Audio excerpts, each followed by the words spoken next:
Where was that _C data file? It was in the data folder. Just in the data folder. Yeah.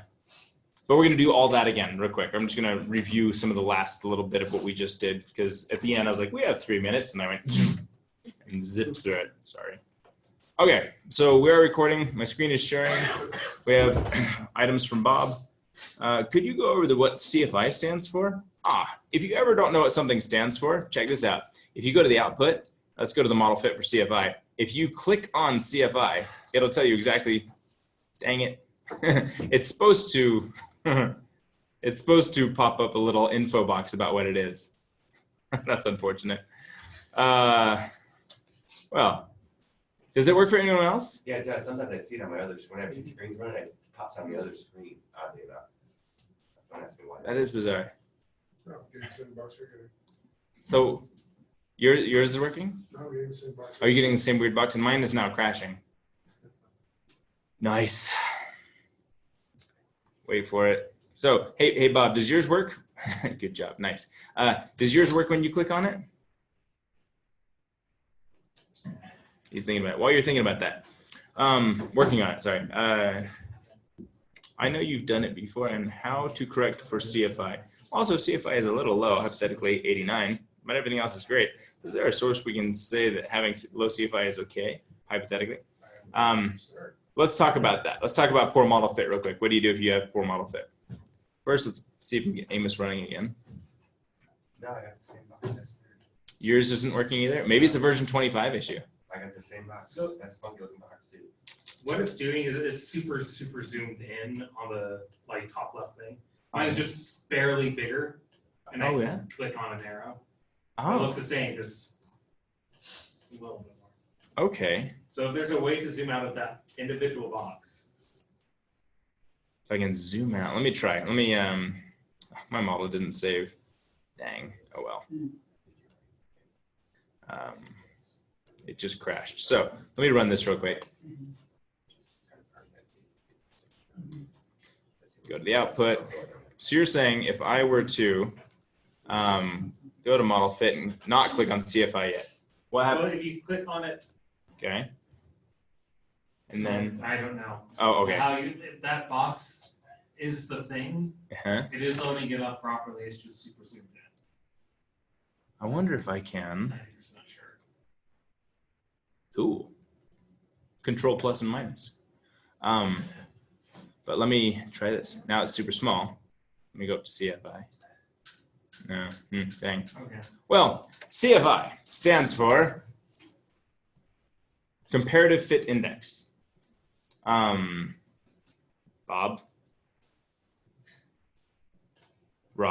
not Bob, sorry, Rob. Okay, so it's Comparative Fit Index, and it is a measure of model fit, obviously. But what do? You ask, what do you do if you don't get a good measure for CFI? It's too low. What I would do is I would check the modification indices and see where I could improve fit, but not by covariant errors, but instead by removing redundant variables. Another option, check this out. I haven't shown you guys this yet. This is kind of cool. If you go like this, analysis properties, I'm going to unestimate means intercepts because I don't need those right now. If you go to residual moments, residual moments, and run this. Move this. An error occurred. I don't have missing data. What?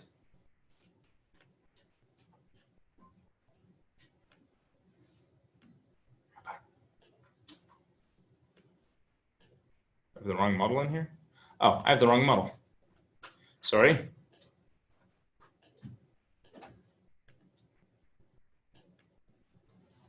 There's Bob. Okay, get rid of Bob.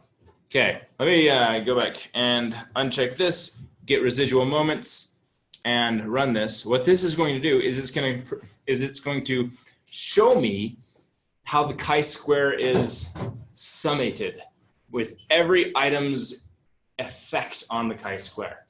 I mentioned earlier, the chi-square is just the size of the difference between two covariance matrices. So check this out, estimates matrices standardized residual covariances, this matrix tells you how every item is inflating the chi-square. If I were to right-click this, copy this over to my stats tools package, let's see, stats tools package, and go to the fit check tab and paste this in here, and then click this fancy button. It's doing something. Wait for it. Aha! It says decision quality 12 is your biggest problem. That one's the one inflating the chi-square the most. How about that? I've never shown you guys that one, have I? No. Yeah, sorry. New one. Go 2 steps back. Which table did you use? Yeah, okay. So, yeah, you're welcome to use this. So if I zoom out, again, here, let me go back. I have all sorts of hidden, wow, thanks. Okay. I have all sorts of hidden little thingies. So where it is in the out, if we go to Amos and you go to the analysis properties again, check in the output tab, the residual moments. This is going to produce every residual instance created by comparing the proposed model to the observed model, comparing those two covariance matrices. And then the differences of those matrices per item is spit out in this big matrix. That was the original model you went back to? Mm-hmm. Yeah. Anyway, and so when you run this, it produces in the estimates matrices, zoom in again, standardized residual covariances.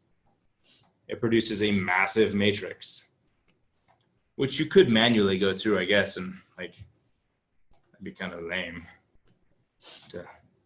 That's a big matrix. There it is. But if you copy this out to fit check in the stats tools package, it'll reset. It'll find the one causing the most problems. What it's doing when it runs through this is it's summing up all the column and row beside it and then identifying the largest sum. That's all. So what was that, decision quality 12, I think? So let's go look at decision quality 12. If we remove it, our model fit should improve. First, I'm going to look at model fit. I'm going to go look at model fit CFI. CFI is 0.928. If I were to get rid of decision quality 12, and I'm not recommending you do this unless you're less than a 0.9, but decision quality 12, kick them out. Run it again. Can you pull the residual or standardized residual? Standardized. If I go to the model fit again, my model fit should have improved. 0.928. Dang. Well, it didn't improve much. So deleting that item was not helpful.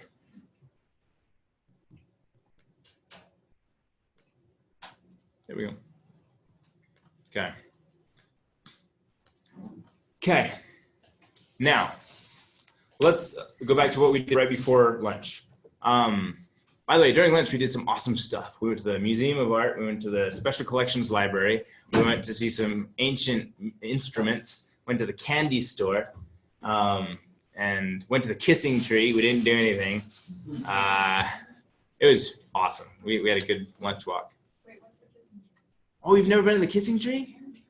It's just what we call it. My daughter's named things, and I expect everybody knows. It's a tree that sort of has canopy all the way down to the ground, and you can walk in it, and it's like hidden, and everybody's carved their initials on it. Yeah. You know which one I'm talking about? Okay. Yeah. Yeah, it's a kissing tree. Okay. Okay. Anyway. By the JTB or? Yeah, right by the JKB. Yeah. Okay, back to work. The real education is going on. That's right. The things you miss as a student. Yeah. Okay, we established that we had no bias in our model. And because we had no bias, we are justified in deleting the marker variables. They are no longer of use to us.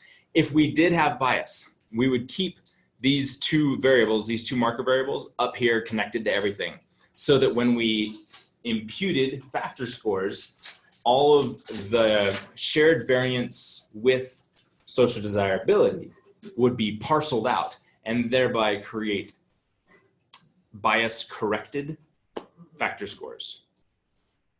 Ellen bought candy. Anybody want some? So it's saltwater taffy. So good. Anyway, Here, or when you get a chance. so does anyone need to see that connection, or should we just impute the scores? Larry, you had a question on that connection. Yeah, do you have a question there? it was more of, is the method that you just showed us when you moved the social desirability over here, Mhm. common latent factor, was that any different from us deleting the covariates, Mhm. leaving them right there where they are, and then using the connector, using the connector? As long as, so are you, I don't think I understand. Either you keep social desirability in and you use a common latent factor to connect to all the observed variables. Or if the common latent factor breaks things, you get rid of the common latent factor and you move the social desirability up there and connect it to all observed variables. But is that the same thing as leaving the social desirability where it is No. right now? No. And just taking the covariant out and using a connector? If we were to then connect them, like their position on the graph doesn't matter. Yeah. Yeah. If we were to still connect them to every observed variable, it's the same.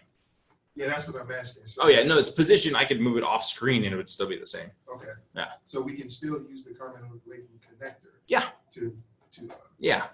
I'm just gonna, yeah, you could disconnect all these covariances and then connect each of these two latent marker variables Mhm.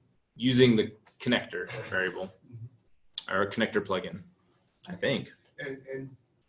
But when I use the connector, I first select the plus, the positive, and then I have to select the negative, SD negative as Oh, well. yeah. To covariate both of them, right?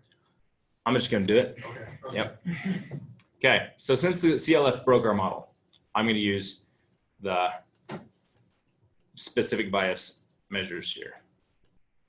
I'm gonna disconnect all these covariances to these two. And then I'm gonna move them, actually, like this, boom, boom. Oh, no, dang it. I think for me, if you were the YouTube I was listening to, I would rewind you back to understanding how I know if it is broken. Oh, sure. So how do we know if the CLF broke our model? It's if the regression weights here, these lines here, if their sign flipped from positive to negative, or if they became non-significant. You should never have a non-significant indicator. They should always be significant. So if they're non-significant, then the CLF broke it. Yeah. And it is not uncommon for the CLF to break things. So now that these two are selected, I'm just going to run plugins specific bias, not this common latent factor connector actually. I'm going to run the specific bias test, and it's going to connect them. Oh, so use that instead of the connector. Yeah. Do it twice. Yeah. Okay. Okay. Now That's what I'm Cool. I get it. Anyway, cancel the analysis. Can I do that? There we go. I just canceled it. So we could leave it like this and impute factor scores like this if we had bias. But we don't have bias. So why leave them in? Even if we, let's say we did have bias, we would need to assess validity with these markers here. Because we have bias, we need to make sure our factors are stable even while accounting for the bias. So I just ran this. I would go look at the model fit measures real quick, make sure our model fit's still good, proceed.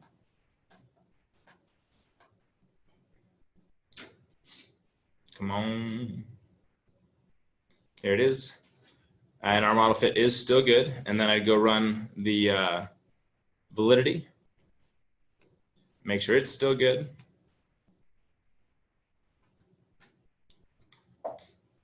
Why does the CLF plugin, There we go, still good. No, common not still. latent factor connector plugin, why does it automatically default the regression lines to 0?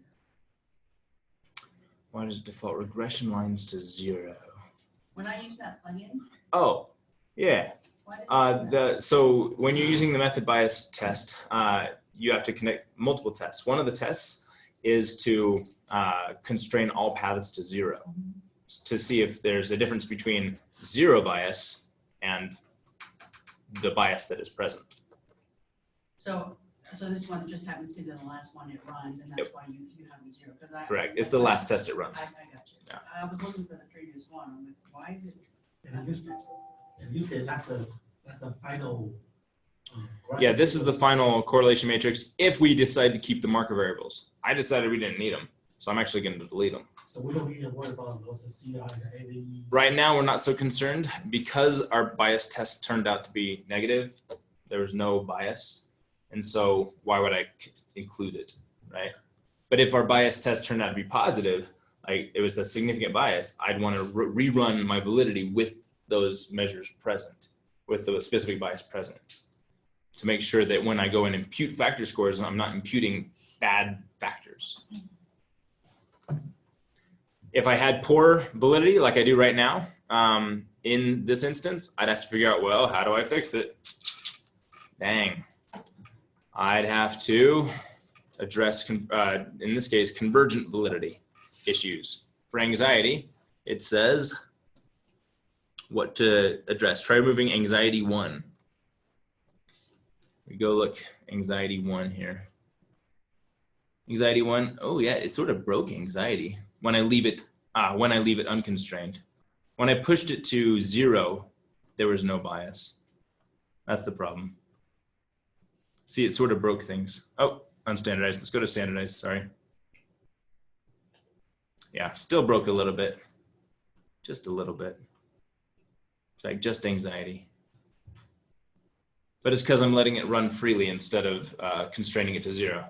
Remember, we left it constrained to 0 last time we looked through this. But if I wanted to delete anxiety 1, that should help with the convergent validity issues. Not perfectly though, the AV is gonna suffer.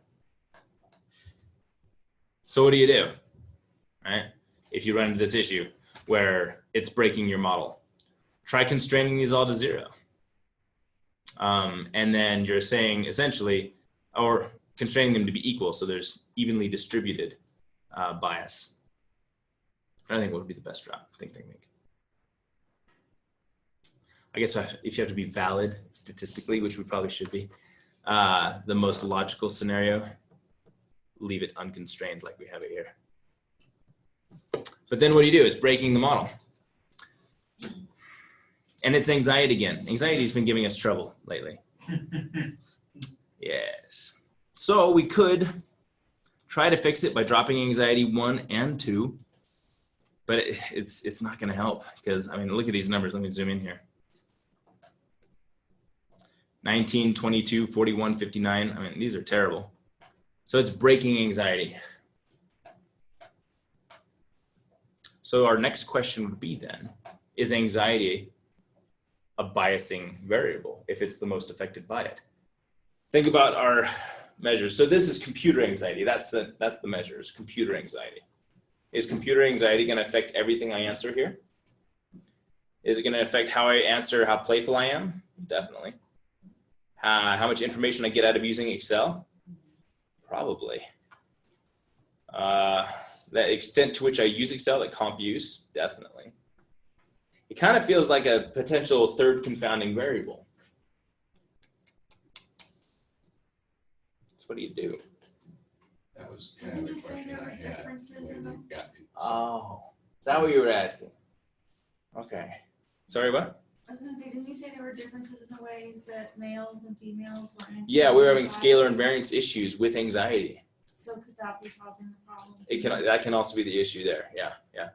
I can. Could you go back and actually be a little bit cleaner in your original model fit? Oh, clean up anxiety a little bit before we move on to this point. Could you use as a marker? That's what I was thinking here. So could we use it as a marker? Because that's what I'm asking. Is it a specific bias that's biasing everything? And the answer is, I think it might be a little bit. I'm just thinking through what you should do, though. I've never hit this issue. Think. I'm thinking. Pressures on me.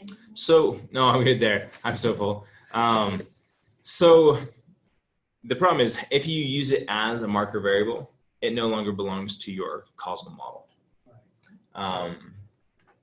But if you keep it in your causal model, you also have a flawed factor that is both scalarly dubious in invariance and just partially invariant, and isn't valid because it's a part of the bias. So anything you do with anxiety from here going forward is slightly compromised. So you have options, just like you always do when you're doing an analysis. You can say anxiety's out of the family, we couldn't make it work, or you can say anxiety, we're keeping it, but we weren't able to obtain full invariance with it, and its validity was compromised when we accounted for specific bias. Therefore, any conclusions we draw using anxiety, you should interpret with caution. So it's not a good scenario either way. If you went back to maybe better model. Unless you went back to square one and redesigned the measures themselves. Not even cleaning up your model. Cleaning up your EFA is not going to help at this point, no. So this was probably silly, but could you make like 2 different factors out of it? One like male anxiety and one female anxiety? We have essentially, well, not in this model, we haven't. The answer is no, because then only half of the data set would. Oh, because they've answered all the other. Yeah, you'd have a bunch of missing values for each side of the data set. So we need to make an executive decision. My executive decision is we'll keep it as is and list it as a limitation that anxiety, any claims we make based on anxiety are subject to suspicion. Interpret with caution. Cool. But we didn't find bias. So this is a totally hypothetical scenario. So I'm actually just going to delete social desirability and not have to worry about that at all because we didn't have bias. So since we didn't find bias, even though we've had social desirability in our model from the beginning, we can now completely delete it. It was just here as a marker variable. It is no longer relevant, and it is also red, and so I can't delete it. Let me go back to CFA initial. There we go. Don't save. Delete Bob, and delete social desirability. Because again, we don't have bias. Therefore, we don't need it. If we had bias, we'd keep it. Hello. Hello. Yes. Can we return one and try to run one out of the 2? Just one? Yes. No need. We didn't have any bias. Okay. If we had bias, we'd keep both. Right.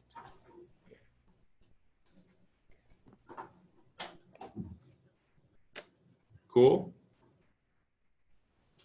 So that would be basically your final CFA now. This is the final CFA. It is time to, since we didn't have bias, I will check model fit and validity one last time. And that is what I'll report. Model fit. I would literally just copy this table that's producing into my paper. Except, yeah, this table right here, I would copy this table over. We have good enough fit. But that's the HTML output. How can we copy out? How do you copy it? You just go wee. Just copy. Control C. You have to say we anyway. Wee. Okay. Control V. There it is. Okay. Paste really nice. And then same thing with validity. Let's make sure it's still good.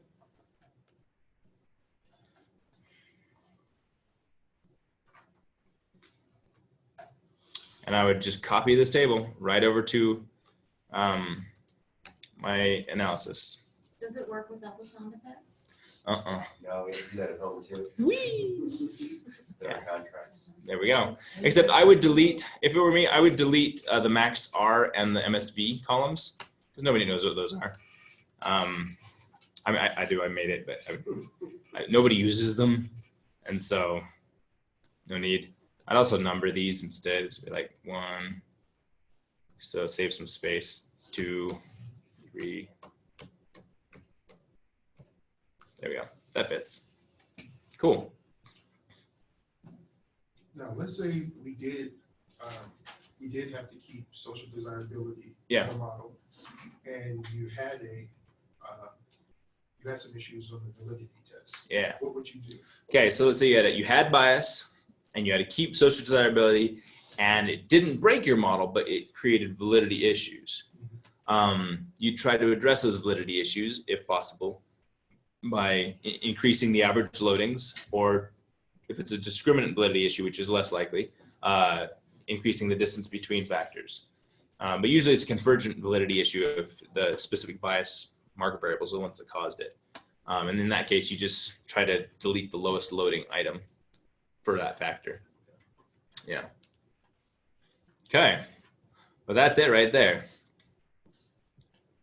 We have a question on remote. Factor 1 is useful x. Shouldn't the correlation for 1 and useful x be 1? Oh, thanks for bringing that up. This is not a correlation. This bold on the diagonal is not a correlation. It is a square root of the AVE. Yeah. Okay. Let's see if we missed anything in here. Can you, Yeah. would you mind just, I'm sorry. You're good. Would you No. mind doing just the imputing one more time over? Oh yeah, we'll impute too. Yeah, so we haven't imputed yet. Let's go back over to here. Oh, I did before lunch.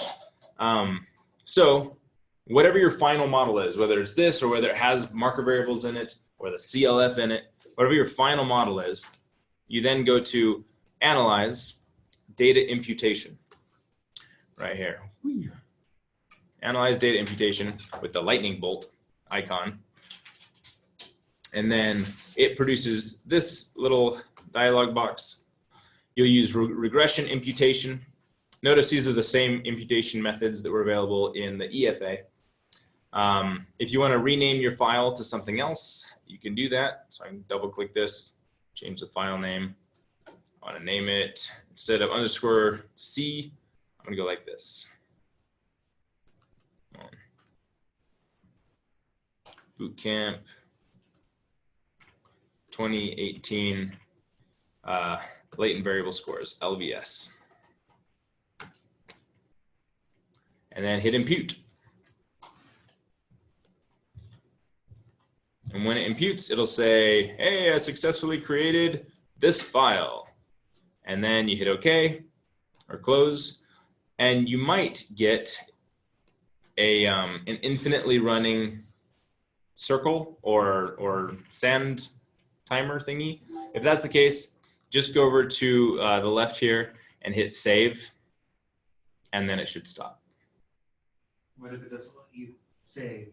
If it doesn't let you save, look at the output, so you can do that, or up and down, or hit it. The only thing it lets me do is calculate this only. Oh, calculate it again then. Do that, and that should fix it. So what did we just do? We created factor scores, one score for each of those factors there.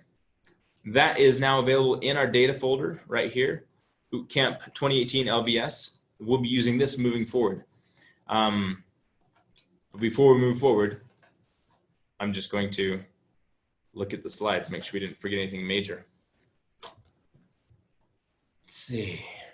We really didn't touch the slides, did we? So we're just going to zip through these. Let's see. We talked about that.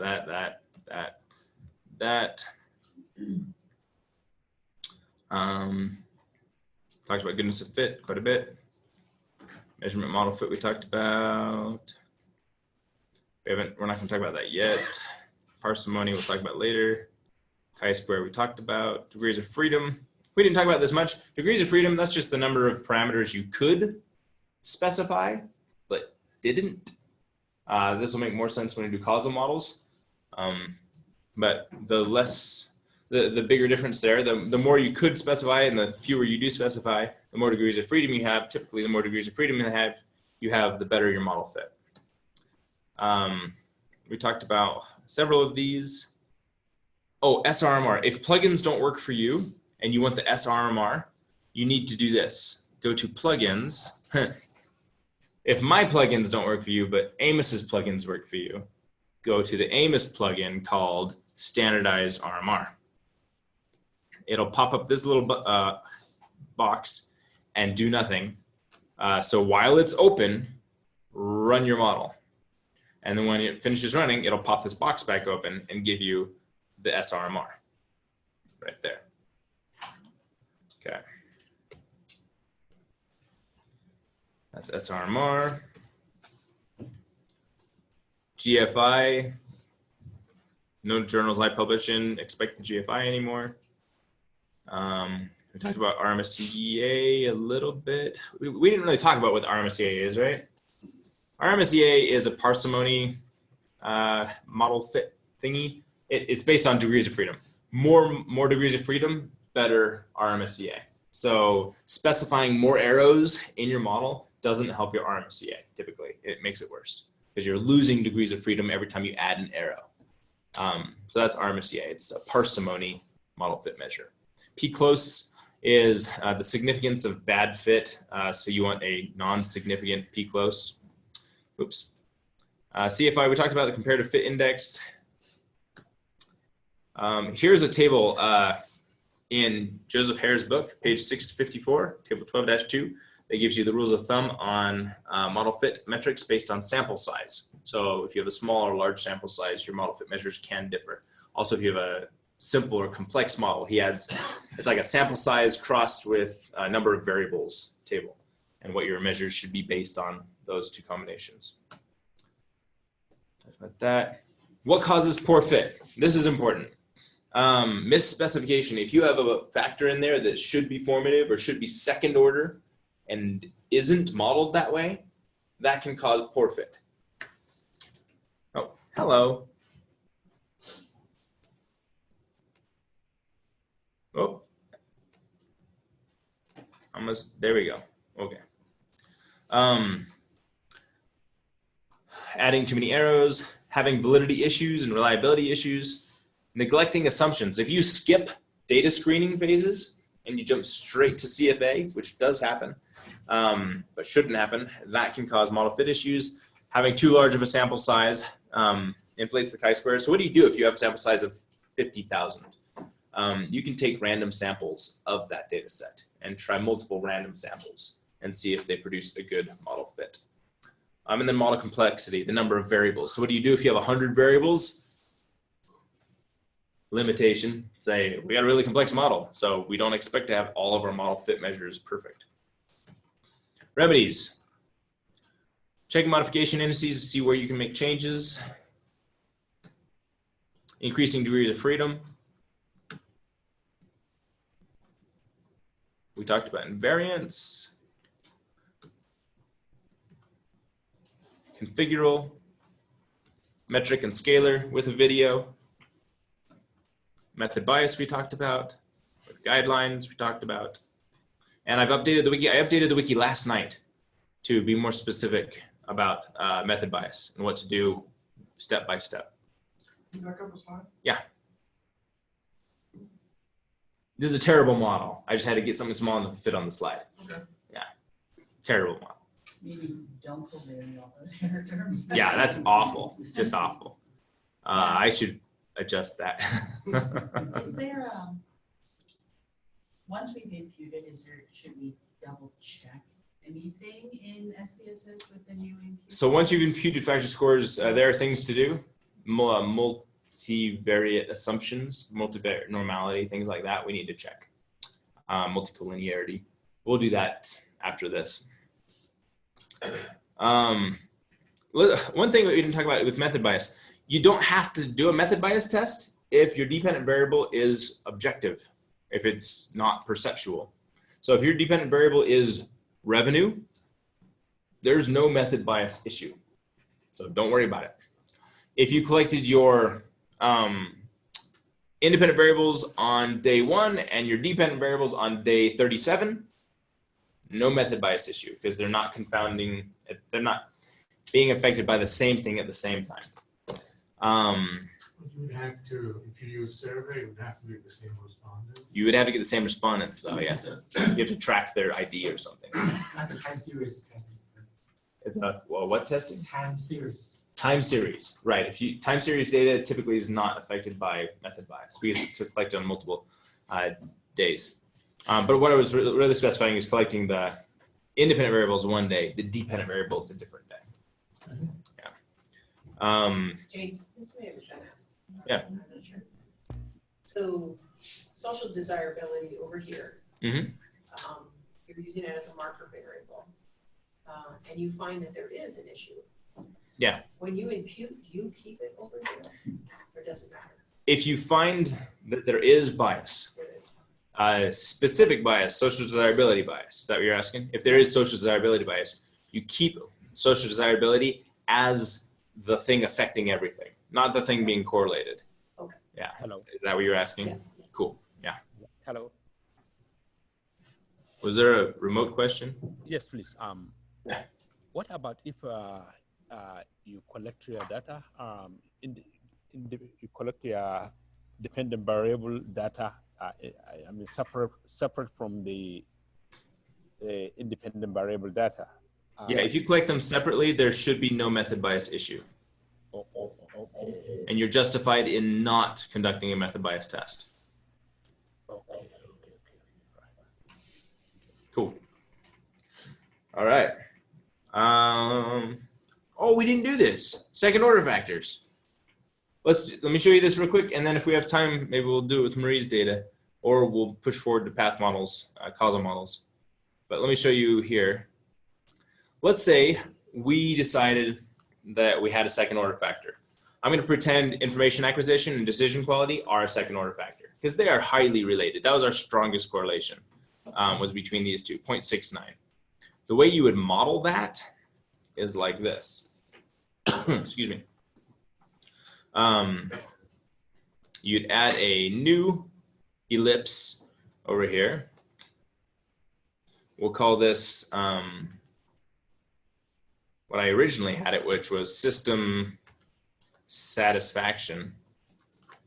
System satisfaction. And we're going to move all covariances that were to decision quality now to system satisfaction. And then we'll delete all covariances that were going to information acquisition. And then we'll draw a line from the second order to the first order variable. And it's going to say, you can't do that. You've constrained the variance of that first order variable. You can't both constrain it and estimate it. So we're going to remove the constraint. Hit OK. But since we removed the constraint, that one that was here, we've got to put it over here. Or could you put it on the second order factor? Or you could put it on the second order factor without work. Only if you constrain those two paths to be equal. No, it has to be on the first order factor. It has to be on the first. Yeah. Thanks for asking, though. I had to think about it. And we'll draw a line here. Same issue, remove, and put it right here. And then this is a factor, a latent factor, so it also has to have a constraint itself. I'm going to put it on the second order and see if that works. Way up here on the variance. Okay, let's see if this works. I'm going to magic wand this thing. That's better. And run it. Oh, it says these don't have error terms, but they're being predicted. Do you want error terms? Yes, we do. So anything with an arrow going into it needs to have an error term because it's being predicted. Therefore, it has error. This little icon here is the error icon. This box with a circle. So we're going to click on that, click error, error. We're going to name those with plugins, name unobserved variables. So they're now named 36 and 37. This should work.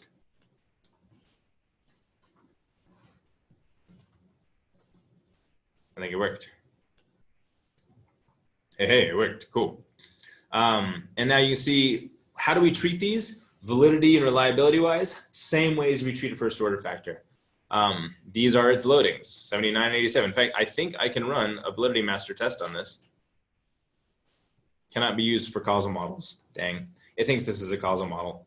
So I'd have to use my stats tools package for this. I haven't accounted for this yet. Dang. At what level would you do that second order factor? At what level? What level of agreement between the two factors? Oh, the correlation, like how high is that got to be? Yeah. Anything over 0.8, I'd be pretty suspicious. Oh, okay. Yeah, 0.82 precisely. But yeah, 0.8-ish. And then we treat the validity of system satisfaction as if it is its own factor, because it is. And it has to meet AVE and CR and all the discriminant validity as well. So we can check that real quick over here. Estimates, scalars, correlations. Here they are. Copy. Stats tools package. This one, validity master, reset, and standardized regression weights. Copy, paste. And okay, notice here that decision quality and information acquisition are not present, but system satisfaction is. And it does meet the criteria everywhere. So we're good. That's second order factor. It's reflective second order factor.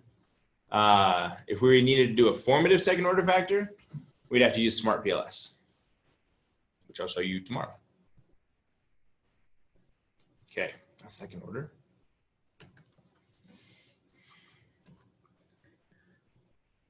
How do you know if you have a second order factor? One way is to look at the correlations. If they're above 0.8, then pretty likely it's second order. Also pretty likely it's reflective if the correlation is so high. Or just theoretically, if you have things that are very theoretically related, they could be part of a second order factor. So if it's above 0.8, it is most likely second order factor. Yeah, most likely. So if you have some that are second orders that are formative and some that are other items that are reflective in your model, is a combination of both? You can have formative and reflective in the same model, but not in AMOS. In SPS or PLS you can. Only in PLS would be the only one that could handle that? Correct. Oh, that's awesome to hear. Okay. Another indication of a second order factor is if you can't achieve discriminant validity between two factors. Or if in the EFA, they won't separate. That's another indication. Okay, is the heater on in here? It's like crazy hot. We just ate a bunch of lunch and man. It was too cool, so I made it go warmer. It's Thank my you. fault. Oh, wow. Sorry, I did not notice the heat. It's burning up in here. All right, you fail. No. All right. Imputing factor scores is optional. Did you have a question? Yeah. Yeah. I was telling my colleagues that you always have that gray numbers, but when I look at mines, I try to do that when we can know if it's second order or you got to merge in one factor. Here's a good indication. In the EFA, you know how we, when we brought a second order factor into its own EFA, it split up into multiple dimensions after some playing around. If even in that EFA, we couldn't get to split, you remember with Marie's, we had that one, there were two factors that they wouldn't separate. They were all like 0.8, all of them, and they wouldn't pull apart. In that case, it'd be better just to merge into a single factor. Yeah. But if you can get them to separate in an EFA, then it's probably second order factor. Is there a question remotely? We have texts here. Oh my, who's been typing? Okay. Do you need to add error term also? Yeah, thanks for catching that. And we did. What would you do if you are writing an academic paper and the reviewers have given you the hypothesized model and it doesn't include acquisition and decision quality as a second order,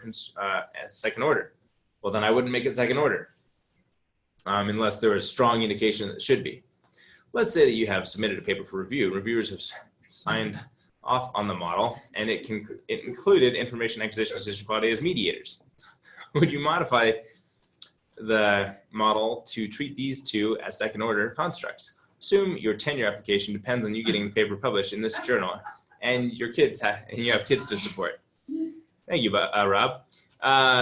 Hypothetically, I would do my darndest to keep them separate. But if you couldn't keep them separate, discriminant validity was not an option, then you would enlighten your client or your reviewers or whoever by showing that these two are really just two dimensions of the same thing.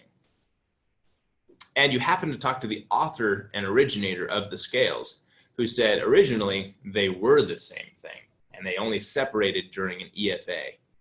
Originally, they were all system satisfaction. You're welcome. Okay. Anything else on, did I cover everything else? Let's see. Factor scores, I was going to mention, so imputing factor scores is optional. It is actually considered more rigorous, depending on who you talk to use the latent model for causal modeling and to draw arrows from one latent factor to another latent factor for your regressions, for your causal effects. It just gets messy. It's really big, it's really complex. And as soon as you start doing things like mediation, moderation, especially if you start doing interactions, it gets crazy. So it is standard practice to impute factor scores. The limitation of using factor scores is that they don't estimate error in real time for all the measures that went into them. They just account for that error originally. So it's a poorer estimation of error, that's all. So you will sometimes get different estimates if you do an imputed model versus a latent model. Okay. Okay. Also, you have fewer degrees of freedom if you have a imputed model, because there are fewer opportunities to connect things. Extra time. I can do a CFA. We have 2 hours. We have several options here. We finished early. I'm super excited. I can either run through a CFA with one of you guys' data, maybe take Maria's model and make something of it. Or no, I can't do your data. Keep trying. Or we could end early today, but I will stay until 5 and do one-on-one with whoever needs it. Or, except you Case Western folks, you can ask questions, but I can't sit there one-on-one with you. We would hypothetically one-on-one with you, fair enough. Just hypothetically. Or we can move on to causal modeling, tomorrow's content, and see what we can finish, so that tomorrow, maybe, possibly, we finish by lunchtime. And then we have the whole afternoon for either one-on-one or you can be about your business. So I'd like to not, if I could personally. Everybody throw out your, don't let Nancy influence you, but throw out your thoughts. My thought would be to actually look at her data. I'm all for that thought. I'm sure you Because here, my thought around that is we're eventually going to have our data like her, and it's going to be nicely done. It's going to be ugly stuff. Right. And so I'd like to see how you work the magic. Okay. I agree. Instead of jamming in the SEM at the end of the day, we'll work. Yeah, you're tired already anyway. After our 5-hour window. Yeah. It's hot. SEM part, Amos part. How many more items we need to cover?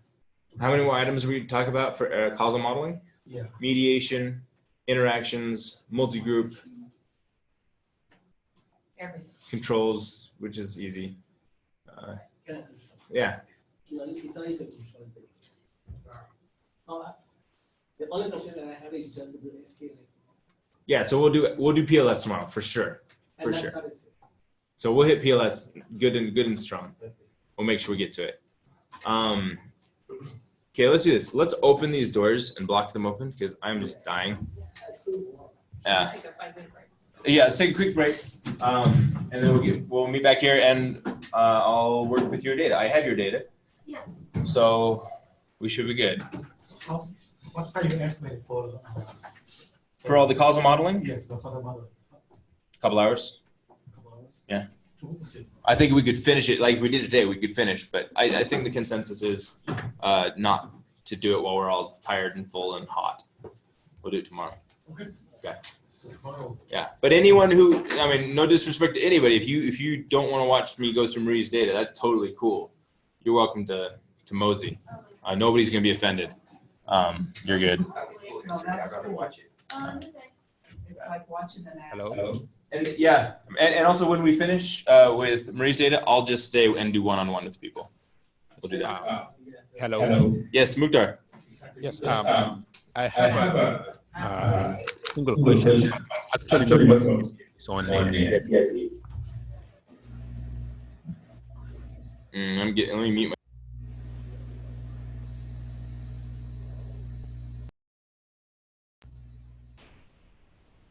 my. Try again, Mukhtar. You got some. Yeah. Can you hear me? Yes.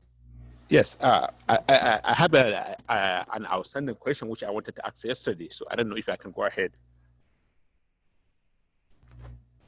Yeah, of course. Go ahead. Yeah. It's on EFA. Assuming in my pattern matrix, I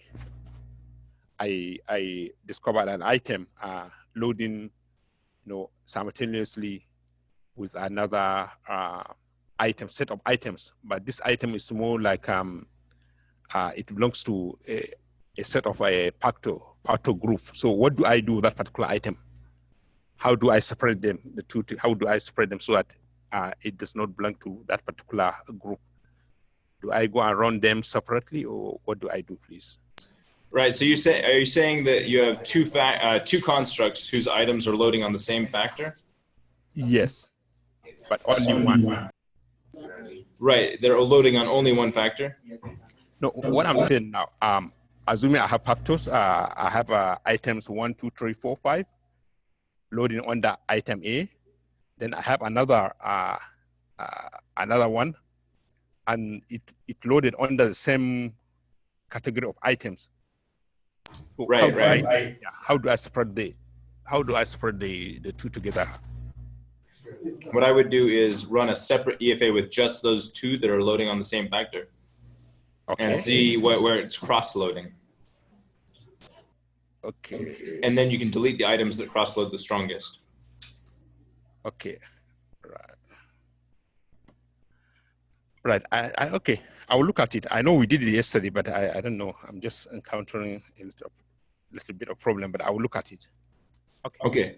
Yeah. So just look at the cross-loadings that are the strongest, and then delete one at a time the items that are cross-loading the strongest. Okay. Cool.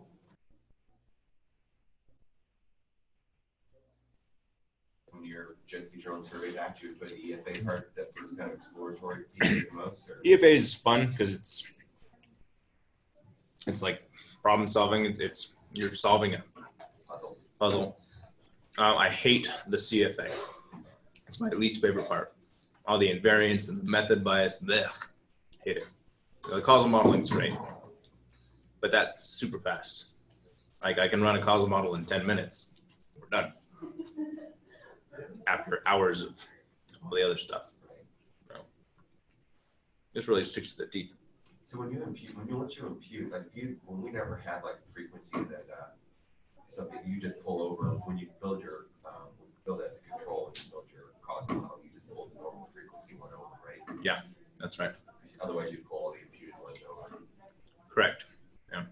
Yeah, because it's in the same model or data set as frequency now. Yeah. All those factor scores are. All right, let me get rid of this. Get rid of that. File. So you can solve, I'm just curious, like when you go and consult, somebody gives you a business problem, will you start from like saying, kind of understanding what the business problem is, and you say, hey, maybe we want to survey a group of employees and things like that, kind of just like we're doing here, just except your study is inside that company on a consulting project, right? Yeah, more often than not, people come to me with a problem and a proposed solution already in place, the way they want to solve the problem. And usually the problem they're trying to address and the approach they're taking to solve it are completely out of sync. And so usually we'll go back to the problem and scrap the way they've decided to approach it, test it, and then create a new approach to test it. There's a lot of value in that. Yes. It sticks to the teeth. Watch out. Taffy sticks to the teeth. Does it? Yeah. You want to go with some of the other ones? I'm good.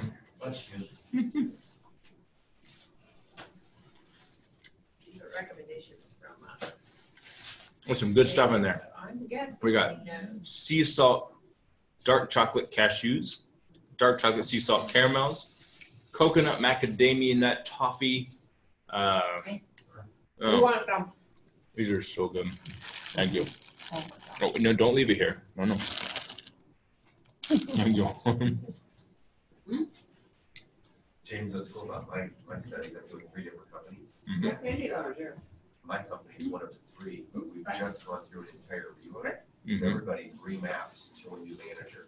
So when I'm looking at the impact of feedback, moderating against that dyadic relationship, Mhm. it's literally just like, for them, it'd be quite useful. To say, hey, here's some of the things that we think drive either engagement or satisfaction based on that relationship. Mhm. Regardless of, we're gonna control for time of management. Sure, all sorts of things. Yeah, Yeah, that's cool. It's great when you do it with your own company too. yeah, I'm gonna do it with my company, and then I got a company in Michigan and a company in California. Cool. So 3 different companies, I should be able to squeeze as much of that out of that, I hope so. you know what I mean? Yeah. Do you think you have to map, do you think if you're, I don't think I need to worry about mapping like being a dance manager. If I'm just looking at. It depends on what level you're doing. If you're doing individual employee level, no. If you're doing multi-level, yeah, you got to match employees with managers. Yeah, I would do an employee and manager. Now, what would you think on sample size though, if I had, we haven't tackled this piece yet, but if I had like, if my ratio of direct reports to manager was 6:1. Yeah, so James has. That should be fine, 6 depending on how many managers you have. Right, so if I had that kind of ratio and I had 50 managers, and then I had 300 employees, That's great. I can do it that way? Oh yeah, That could be pretty cool. that would be amazing. What were those the sea salt chocolate? The dark chocolate sea salt cashews, Cashews. so good. These are my favorite. Oh, the coconut macadamia nut, Right? they're so good. Yes.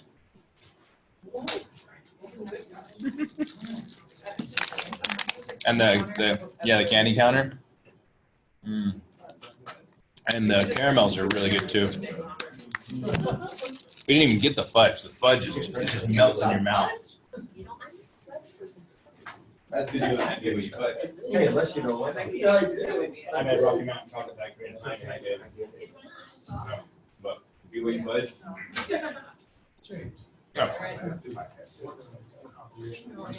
Yeah. We'll start up in 2 minutes. There's a way that if you try to just ignore the zeros off, there's a way that you can choose one. So you got like that, and then push to make all the rest. So I did my MBA Yeah, here. right. And then upgrading to our third session. While it's open. Right. So I work part-time in business. It's a really nice industry, but I'm looking forward to. That was good.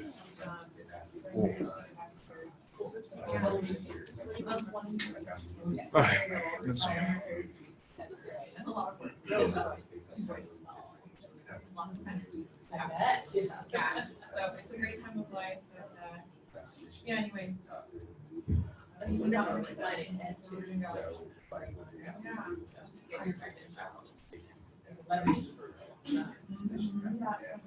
Yeah. So my husband has a PhD. Oh, he does. He's here. He's not. But he's in the house. Willing to push it out. It's exciting, but kind of scary. Yeah, it's exciting, but so Yeah. And if it's not. we'll see where I am here. That didn't work.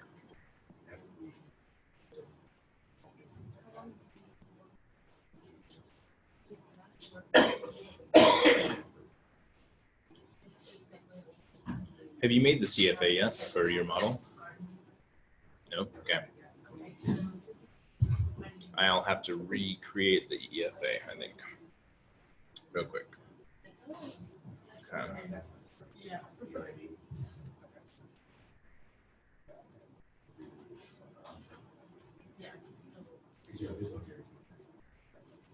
where did I put it?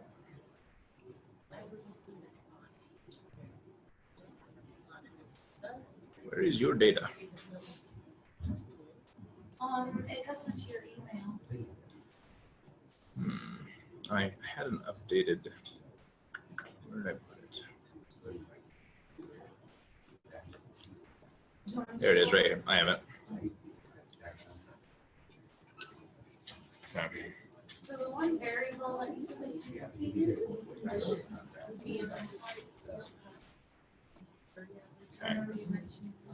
Yeah, there was a PTP and POCB are together.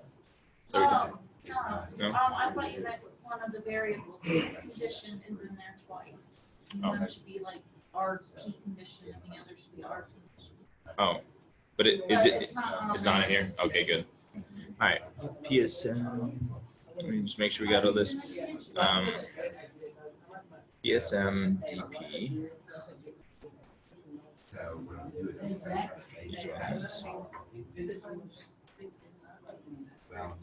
And then PSM DOD.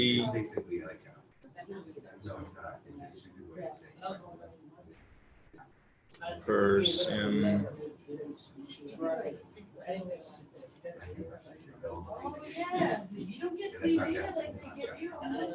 And then P like.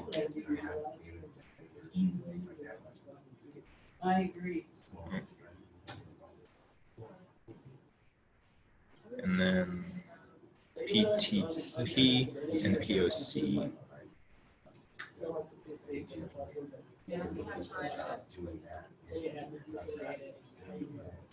PID and PDIS. Right, exactly. Oh, you put it in the manipulation.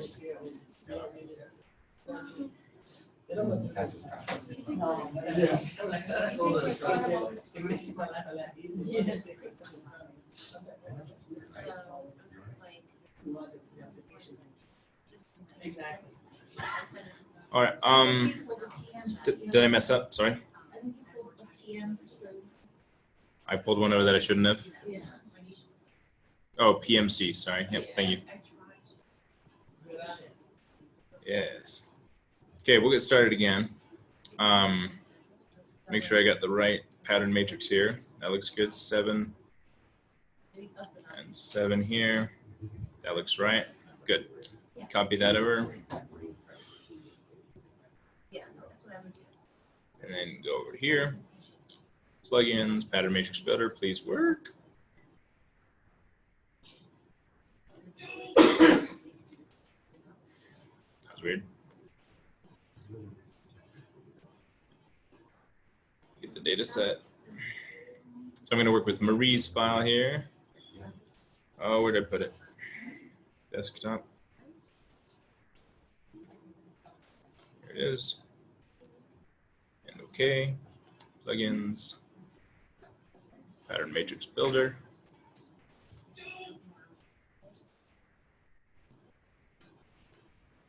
I'm just going to close Amos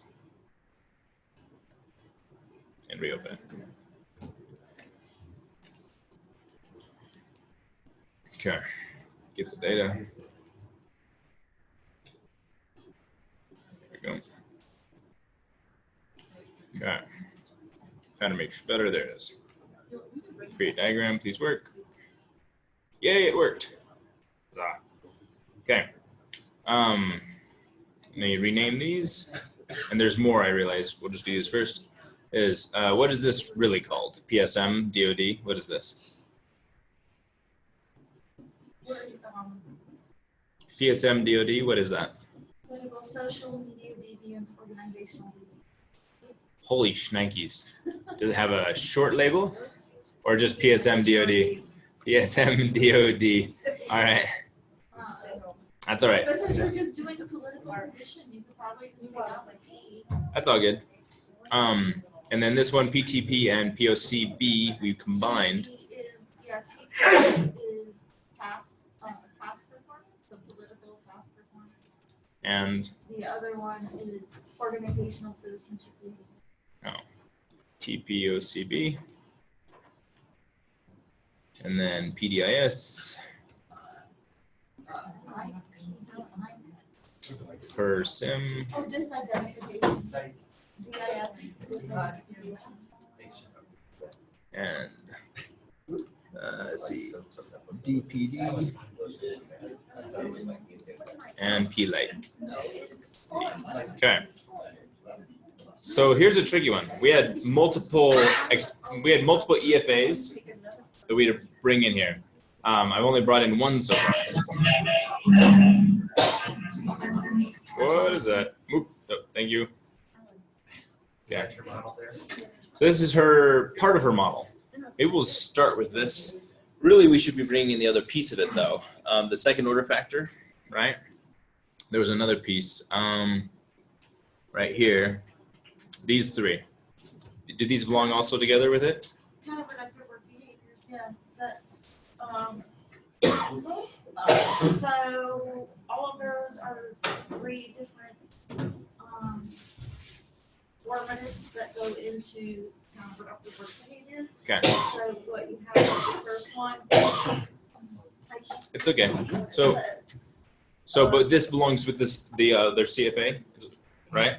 Right, As a second order factor. Cool. Let's play with it. Okay, so I'm going to pull this in as well, which means I need to create it again. I wonder, can I?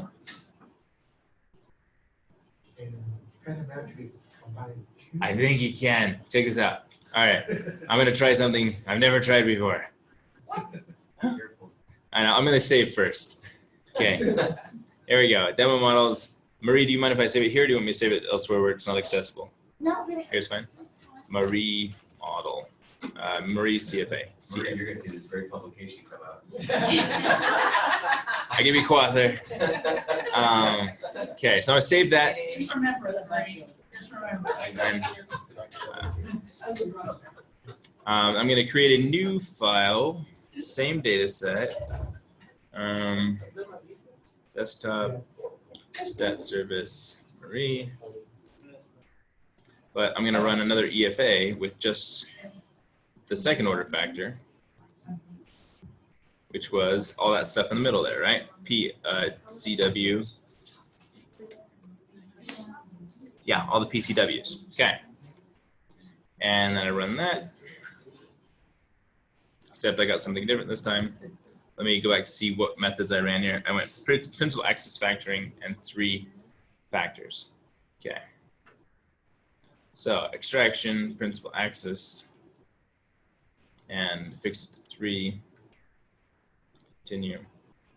And pattern matrix. And I must have removed some during this. All right, we have PCW, BPD 1, 2, and 3. BPD 1, 2, and 3. Yep. BID 1 through 7. BID 1, 2. I removed 3. So let me get rid of 3. Yeah. Get rid of 3. And then we had BOD removed 1 and 3 and 12. BOD 1, 3, and 12.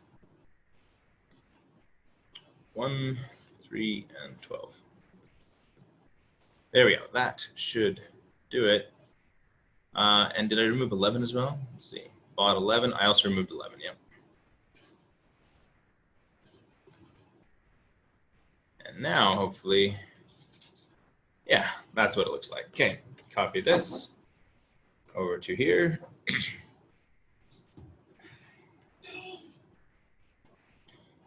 Close this, save this. This is going to be Marie CFA small. Open it back up. And plugins. Please work. Sweet, it worked. But this is a second order factor. So we're going to build this as a second order factor real quick. Let me rename these to BOD and BID and BPD And then we're going to uncorrelate them.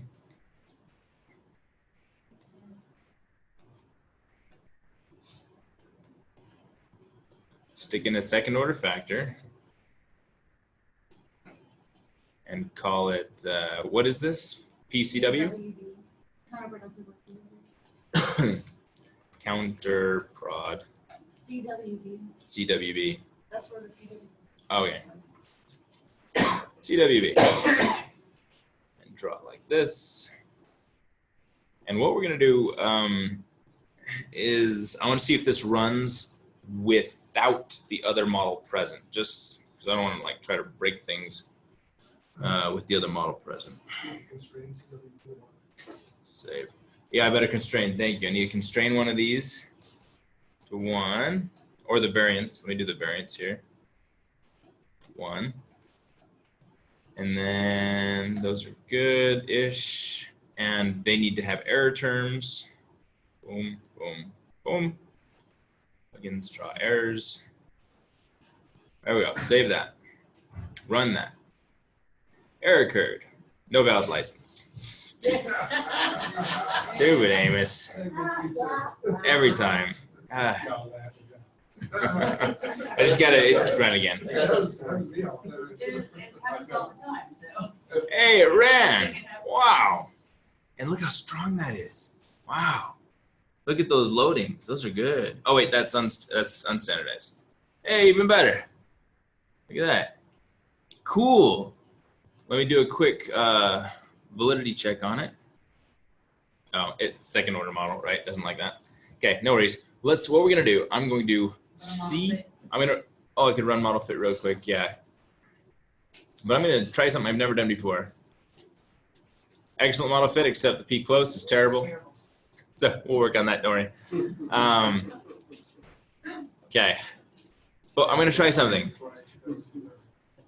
I wanna see, can I copy the path model here, open up, did I save it? Open up the other Marie one, the Marie CFA, and then paste it. Oh, I can. And then move it. I copied it and pasted the model. Cool. Why did you do that? I'll show you again in a sec. Okay, I'm gonna move this over here out of the way. This is enormous. Let me shrink it all.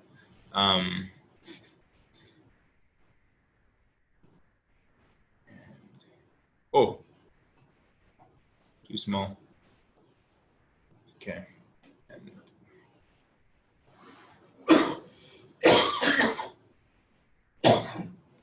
What a mess. Unselect. Nope, Rosie. If I weren't so OCD, this wouldn't be a problem. There we go.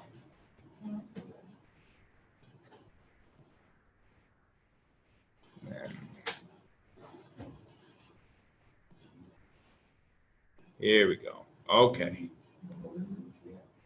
So I don't know if it makes a difference or not, but the PMS at the top, that one, and then the PMSD, the second one up from the bottom, those are supposed to be second order as well. Combined. Oh, there? We can do that. Yeah, we can do that. Here we go. Let's see. Let me delete all these. This one right here, DPD. Yeah.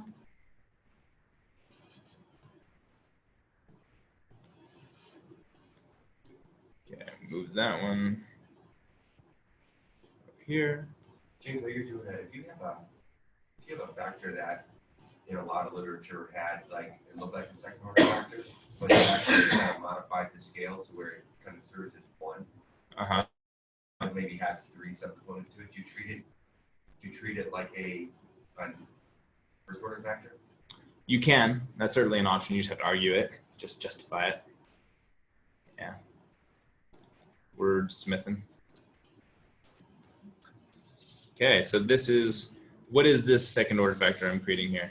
Social media deviance. Social media deviance. Okay, SMD. SMD. And let's move all these. This is a truly messy model. This is good. My model is so pretty. It just worked, and it's never like that. It never just works. It didn't work? You have to redraw? Oh, this is a second order one, apparently. Yeah, another second order. Yep. So she has 2 second orders. Super messy. It's gonna be awesome. In fact, I'm gonna make this so ugly for a moment. I'm gonna move this just right here. I wonder if I can do this. Let me try something. There we go.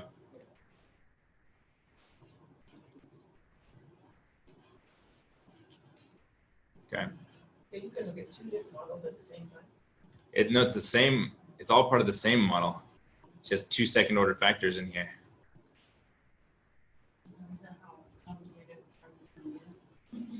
Whew. And now I'm just gonna make it slightly uglier or prettier. We'll find out. Prettier. There we go. I selected everything and used the magic wand a couple times. That fixes symmetries.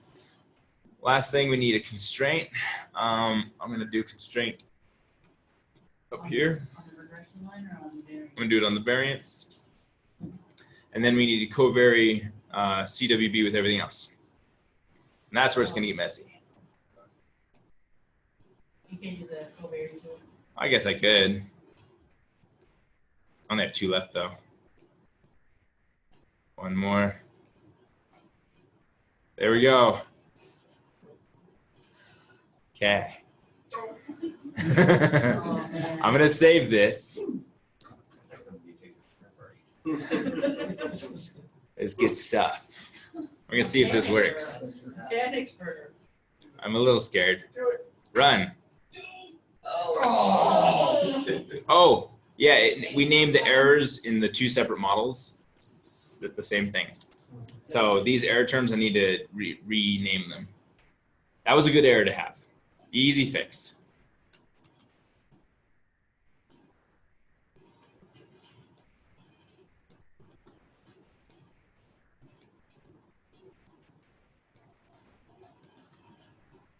You can't have 2 variables named the same thing.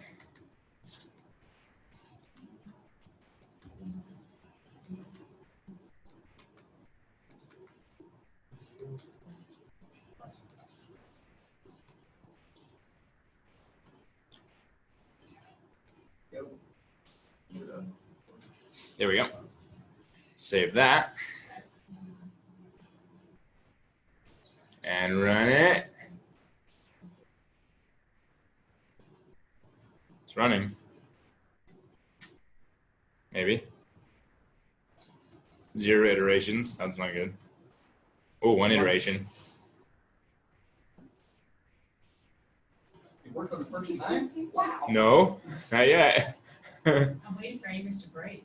Like no response, non-responsive. Oh, 2? Why is it running really slow? I've never seen a model run that slow. I'm not blaming your model. I'm just, wow. It's speed. Giant.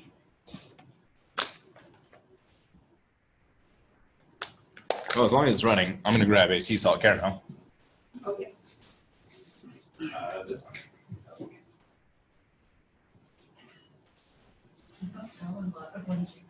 They're so good. If you haven't had these ones, these are chocolate, toffee, coconut, macadamia nut. It's hard to explain how good those are. Gummy bears. It's still running. Yeah. They were welcome to gummy bears. That's a good candy. Your candy is second class. These things have Utah beds. Those are good. Aren't they? There you go. Think about it. Rob, is this the PLS paper? If so, we'll wait till tomorrow. An error occurred. Yo, mama. Let's see. It says there's missing data. Oh, dang. Couldn't have told me that right at the beginning. Estimate means intercepts.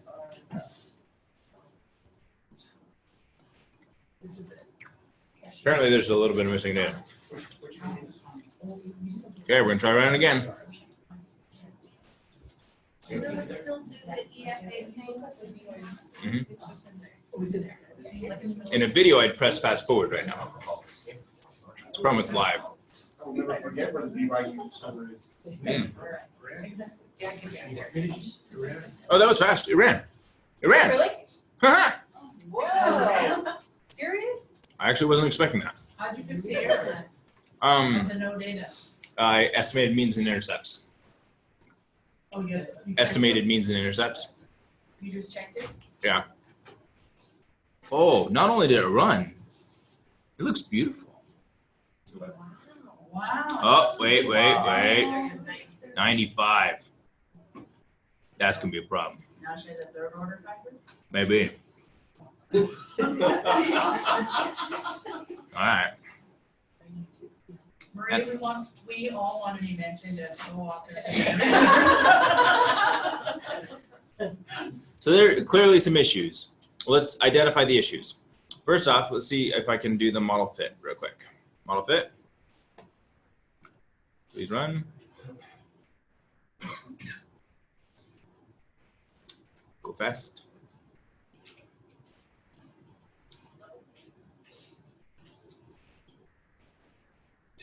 Oh, I tried to check the box for modification indices. Dang. All right, well, we just look at model fit. That's easy enough.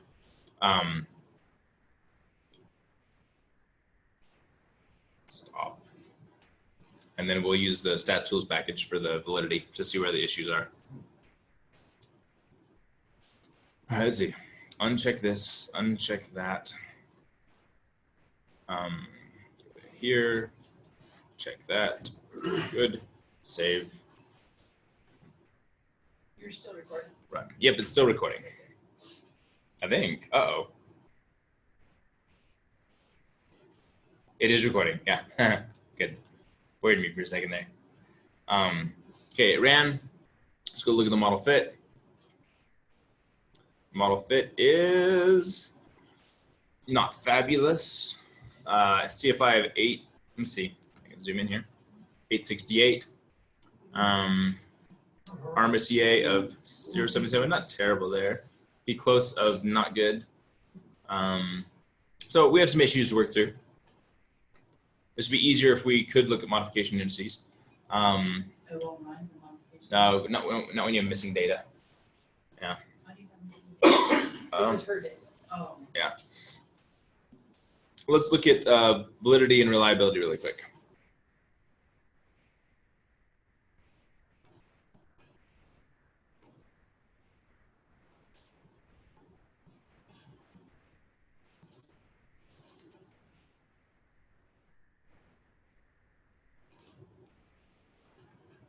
Oh, no, Control Z. This goes here.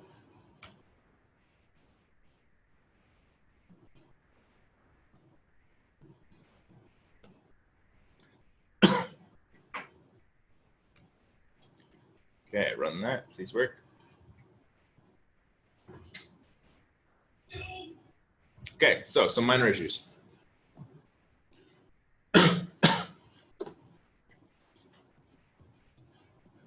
Looks like CWB and SMD, these are two second order factors. Yes. They're too highly correlated. So what is CWB, sorry? Counterproductive work behavior. Social media deviance is kind of along the same lines of counterproductive work behavior, only it's focused on social media instead of like physical. Oh, so like using social media at work? Using social media at work, using social media at work to disparage the organization, using social media in a negative way. And then counterproductive work behaviors. Would be, like you beat up your coworkers and that sort of thing. Oh, so this is all deviant behavior, Mhm. work deviance. Right, and then the social media is focusing on, Indirect through media right. rather than physical direct. So this would be direct deviance and indirect deviance. Marie, you said you added the SMP later. Right, the social media deviance part came out of the proposal defense to get it more IS related. So that's why we added the social media. Got it. Came up with those items. They were modeled after counterproductive work behavior. You guys want to see a third order factor? We can make a third order factor. Because this is a third order factor. So because she found that when she was doing this, right? Because theoretically they are of the same thing. That one is an indirect, one is a direct interpersonal deviance, right? Bad behavior. They're both negative behaviors. One is through with social media. Yeah. And one would be, like in the workplace Right. or physically with somebody. So these are justifiably similar. So I'm going to make this one is bad behavior. Bad day. Okay. And we have to move these.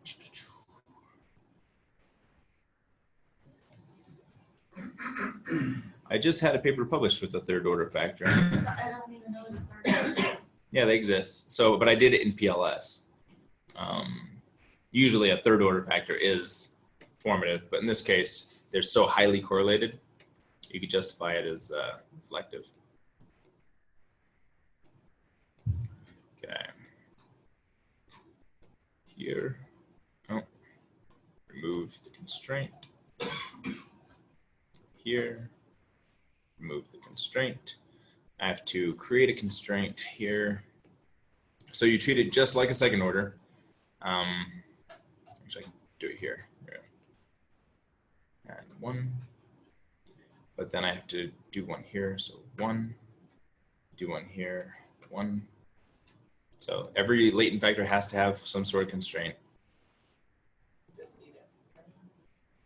And then that's connected, that's connected. Those are covariate. These need error terms.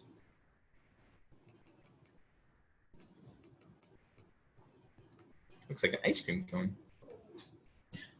Let's see. And then save and thinking run.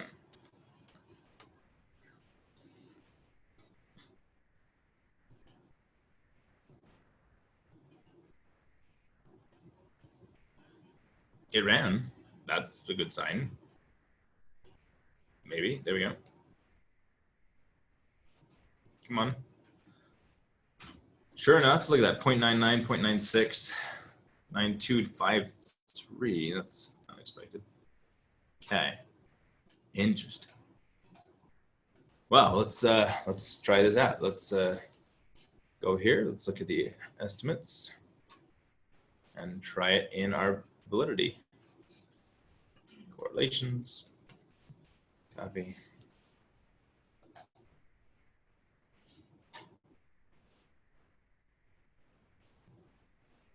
And regression weights. Run it.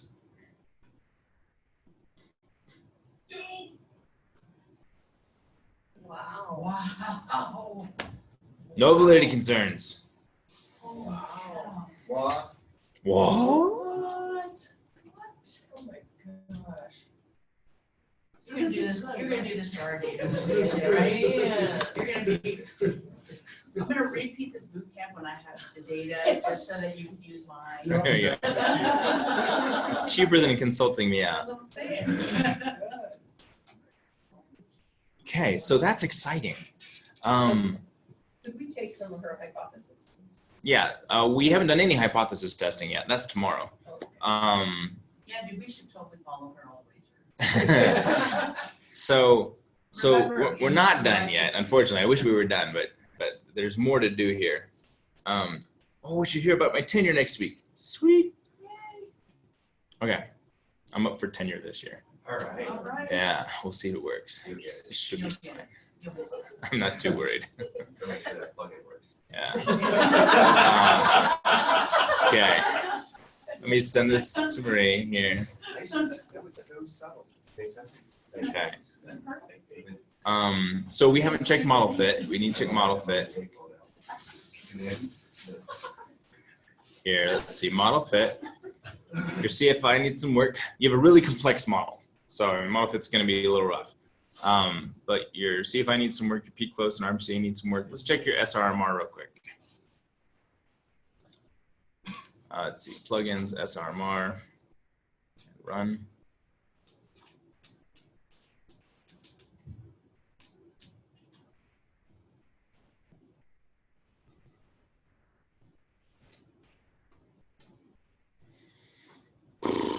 Come on.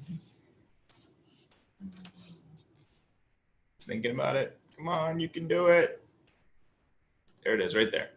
Standardized RMR is not defined when some data values are missing. Oh, missing data, no SRMR. So if we could get rid of missing data, that would make it a lot easier for sure. I can just go check actually. It wouldn't be hard. I've got the data right here. Oh, yeah, probably what's missing is toward the end. A lot of it I didn't force toward the end. And I just left it in here. Check this out. We have that missing data analysis thingy that I've never tried before. I want to try it. In the stats tool package or in this? No, in this. Wait, we didn't include the R's in this one. Oh, but it's not in any of the ones that you do.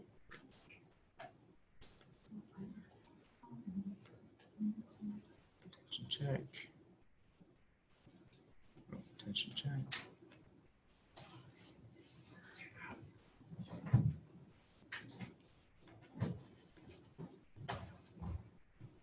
Okay, let's see. What do them in the dependent variable? So you can just check them for missing values. All right, count missing. Ah, here they are. There's one missing from all of these. PSM, I wonder if it's the same person. PSM dot one. PSM dot, where are you?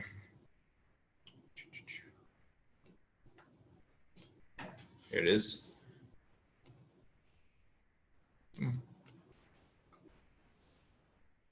So sending, yep, it's the same person. Just didn't finish the survey, one person. So let's get rid of this one person. We didn't finish the survey. And then save this data, relink it, and we should be good.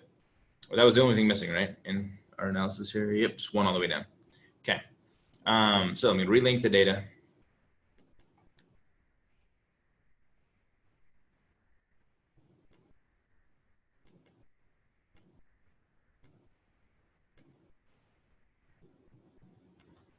Don't need to estimate means and intercepts. I can now look at modification indices. Not of 4, that wouldn't make any sense. Let's do 40. And save. Is 40 good cutoff? If you have a large sample size and or large model. If you have a small model or small sample size, no. 4 might be better.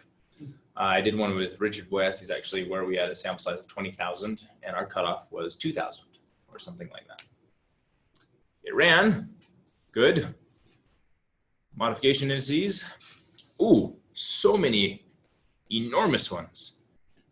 E21 and 22, 213, that's a biggie. Is that good or bad? No, that's terrible, but it's good that we found it. You covariate that one. No. You covariate it? E21 and 22. All right, E21 and 22. Here's so close. They're just Then rolling you out. covariate. I never knew there was stats humor. This is a blast. all right, E21 and 22. It's per sim 1 and 2. Go ahead. Oh, I was gonna say, what is the problem with those? What is it? They're too similar. They're almost identical is the problem. So I wonder what their questions were if they were almost identical. We have them. You sent them to me right here. It didn't save here. I can go over here. I think it went into the Google Drive. Not, Okay. not public, but I got I it. sent you a link because the file was so big. Oh, that's right. Esposito. Here it is. Here it is. Nope. Nope. So do you know what those items are? Can you read them to us?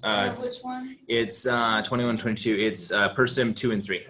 To analyze problems in a similar way and think alike in terms of coming up with similar solutions for a problem. Very similar, very, very similar. So our job here is to, our decision here is, can we delete one of them?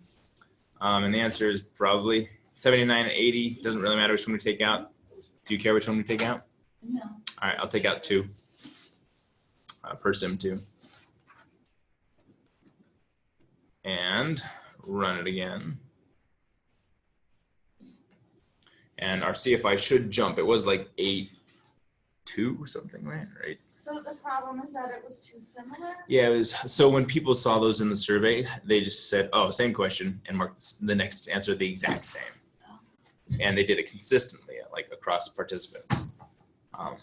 So one thing to help with that is to randomize the questions within blocks or even across the survey.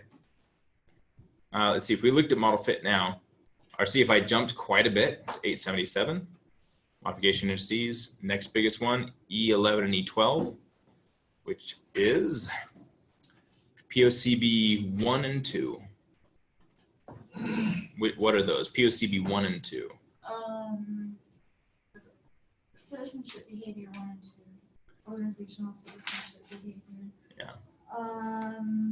So one would be help others who have heavy workloads, and the other is, number 2 is go out of his or her way to help new employees. Yeah, so very similar. So I'm gonna go ahead and get rid of 2 here. The other option is you just get rid of all of organizational or this other one, TP or OCB, because they're different dimensions of the same factor. But I'll just get rid of this one here, number 2. Save that and run it.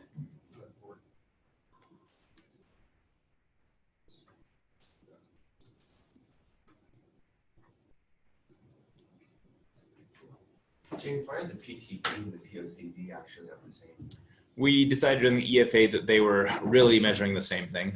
Yeah. We look at model fit, 887. It's getting up there. We're getting close. Next biggest is 43 and 44. So that is.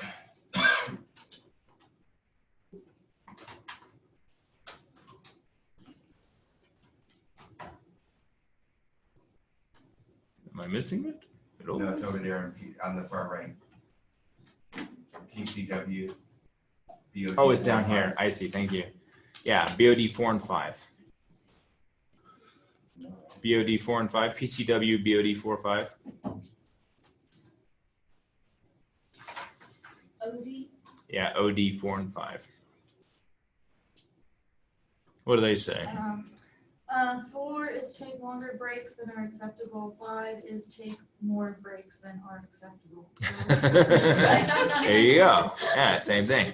So I'll just take one of them off. I'm going to take off the lower loading one, which was 4. Marie, those were your scales you said you created those? These, the ones that we're taking out right now, no, those were already established. I created the ones for the SMs, social, or SMB, social media.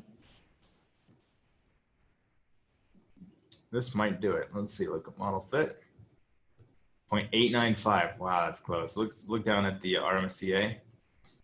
Getting closer. Close is still 0. Yeah, it's the P close is gonna be tricky with a model this size. We'll see if we can get it, but I kind of doubt it. Next biggest here would be E3 and 4.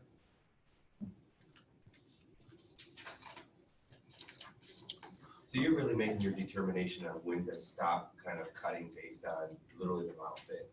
And then, so Yeah. in your head, you're not saying, I really would go as far as to 50. Nah.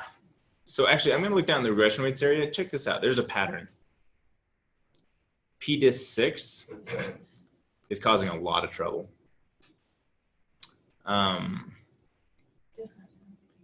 So I'm just going to get rid of that one. It's connected to so many things.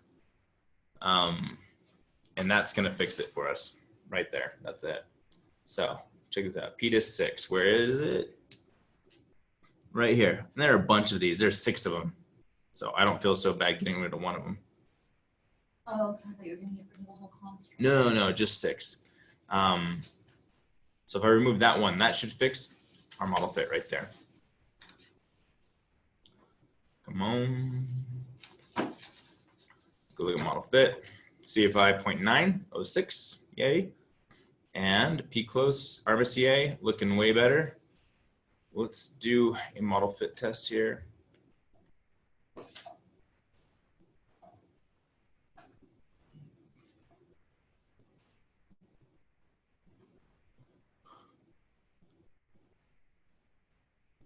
Come on. Here it is. Excellent, acceptable, excellent, excellent, terrible. Cool. I don't know, I've never heard of P-close. Good, don't report it.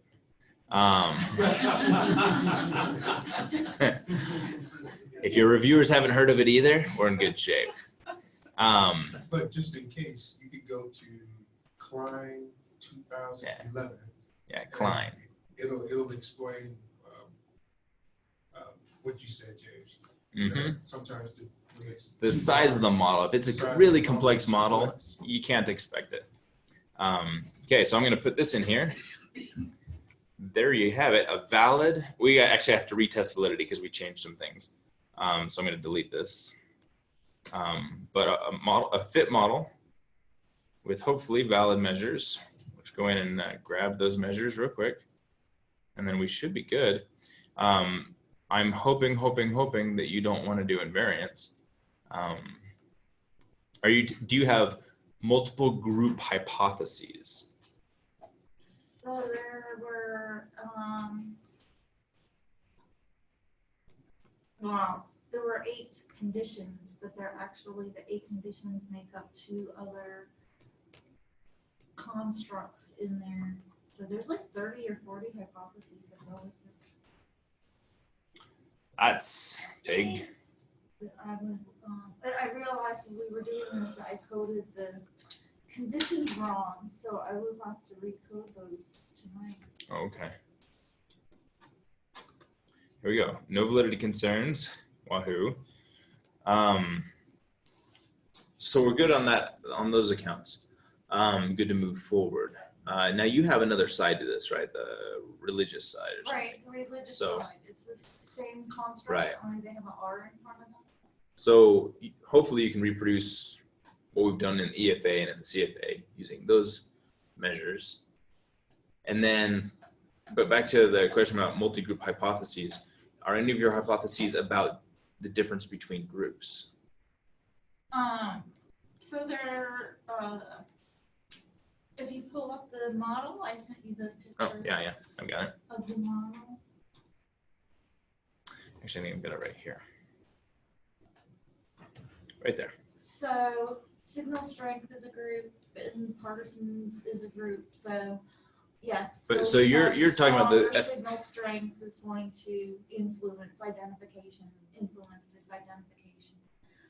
Your partisanship, in this case, I looked at Republican or conservative and liberal is going to also influence your perceived similarity, disidentification.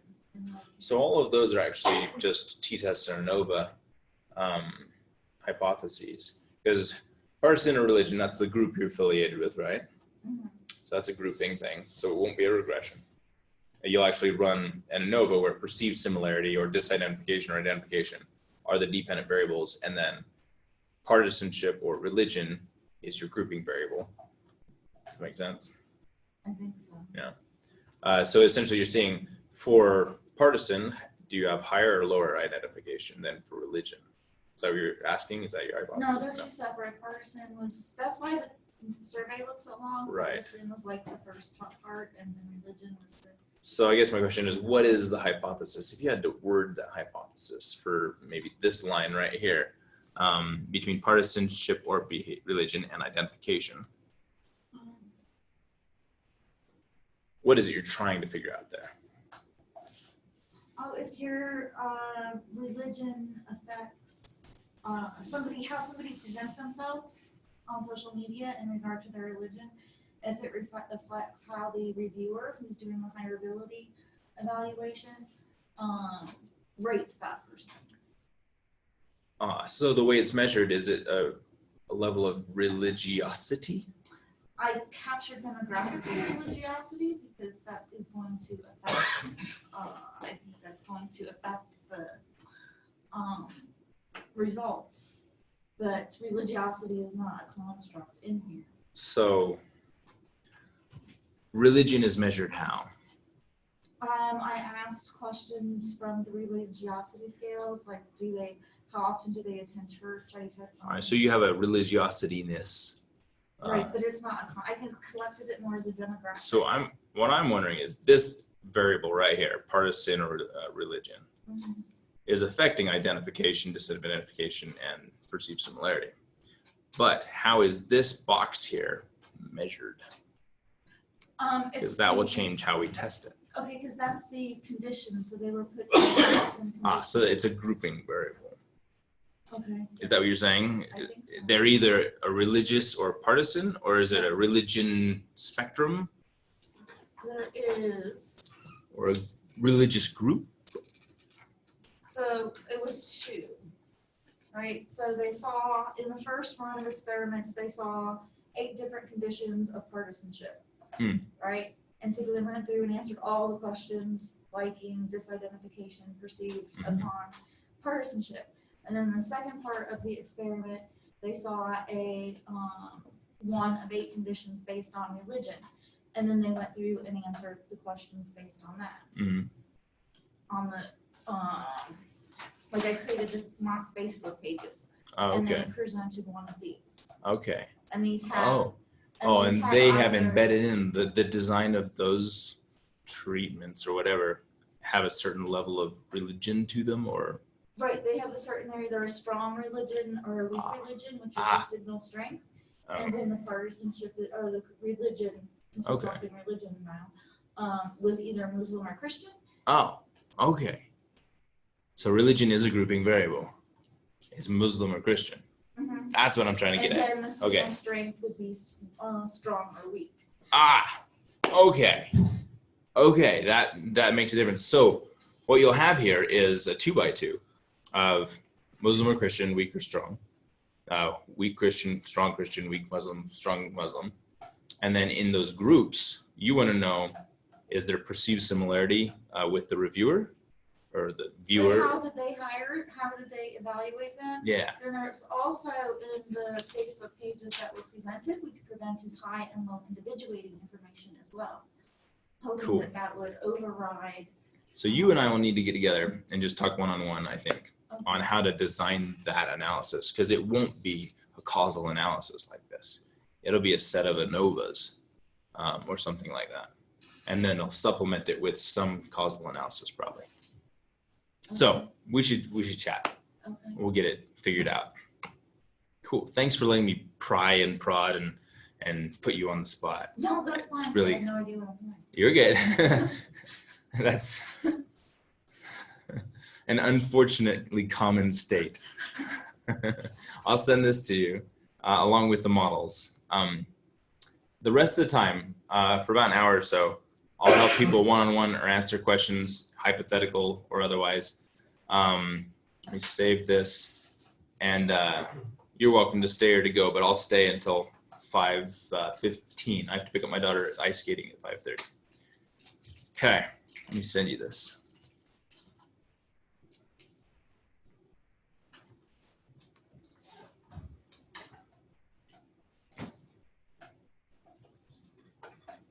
Oh, where did I put it?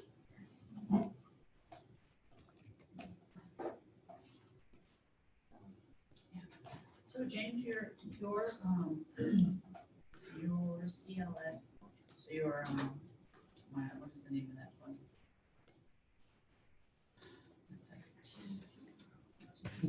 Your specific bias test, it actually creates those nested models in there. It runs all 3 of the nested models. And and the last one it does is the ceiling. If we wanted to look at the way the other models rank visually, is that something that the plugin doesn't actually show? how each separate, the zero constrained, the equal constrained, unconstrained. No, it just runs through them and then deletes them. Yeah. Remote folks, is there anything I can do for you before I shut down the session?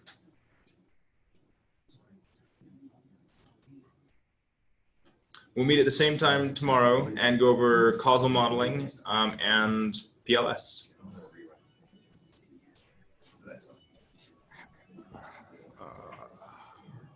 Hello. Yes? Yeah. Recall that you are going to go through the, what do you call it, out of the question that I asked in the morning. Hello? Yes, and what question was that? Yeah, it's concerning, sorry, just a second. Just, okay, I'll look at it maybe tomorrow. Thank you. Okay, yeah, if it's about causal modeling, we'll cover it tomorrow. Okay. Cool.